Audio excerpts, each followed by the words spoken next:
not to mention all the side bets that were being made. Deals done in the shops, and deals done on the footpath, and deals done in the dark. She shuddered to think of the men who would bet it all, feverish with hope, only to end up losing everything but the shirts on their back. And sometimes they lost that too. If only it was hyperbole. Betting could spike a fever in some men, and those stricken with the worst of it had lost tractors and cars and houses and cattle and eventually wives. Across the way, Sheila Mahoney was puffing on a cigarette outside of her hair salon.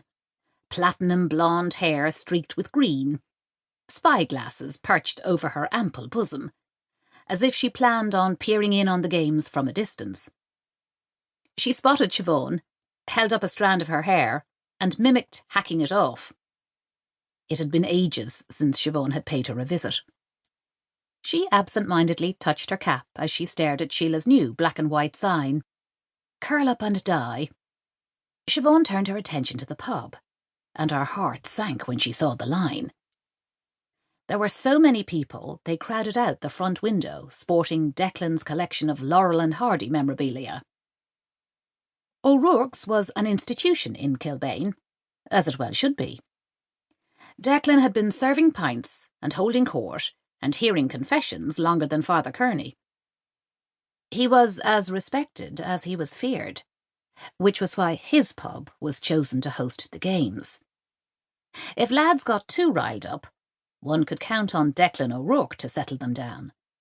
Menace and knacks would not be tolerated, not in his pub. Garda or not, this crowd looked as if they'd toss you into the street for cutting ahead of the line. Siobhán was relieved when she saw Maria's pretty face pop up in the window and gesture to the patio. By the time she reached it, Maria was waiting to usher her in through the back. Tonight, it paid to have dear friends who worked in the pub. "Hurry! Round one will be starting so." They pushed their way through the sea of bodies until they could duck behind the counter. Siobhán loved the long, polished oak bar with its scratches and dents, initials and dates, secrets embedded like fossils in the watermarked swirls. Maria plunked down a pair of wooden crates so they could stand on them and see over the heads to the poker tables. What Maria lacked in height, she made up for with her big personality. She was not one to miss out, and she'd have your head if you dared exclude her. Siobhán scanned the room for Macdara Flannery, not sure if she was looking for her detective sergeant or her lover, feeling foolish when she spotted him in plain clothes. Their eyes locked, and her heart gave a squeeze. That tall man, that messy hair, those blue eyes, and that lopsided grin he flashed like a weapon. She worried once again if any of them had seen her sneaking out of his flat in the early hours of the morning. He was her superior, and romance was forbidden. Yet they persisted.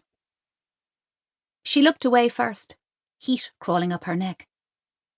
She hated to admit it, but ever since their romance had become clandestine, it had added an undeniable excitement, a rush that fueled her days with an extra spark. It was hard enough to prove oneself as a female guard, and not a day went by when she didn't berate herself for the risk they were taking. For the first time in her life, she could relate to drug addicts. The inability to stop, the insatiable craving for more. Why didn't he tell her the uniform wasn't required? Her eyes flicked around the room, clocking the other guards. Not a single one had put on his or her uniform. She was like that lone Egypt at a party, who passed over a pretty cocktail dress for a rabbit costume. 3 months as a guard, and Siobhán was still making rookie mistakes. She took off her cap, letting her auburn hair cascade down, and unbuttoned the top few buttons on her starched white shirt. "That a girl?" Maria said, letting out a wolf whistle. Siobhán laughed, and was trying to think of a retort, when her thoughts were interrupted by Rory Mack, who was hurricaning his way through the crowds. "Hold the games!" Rory's deep voice carried above the din.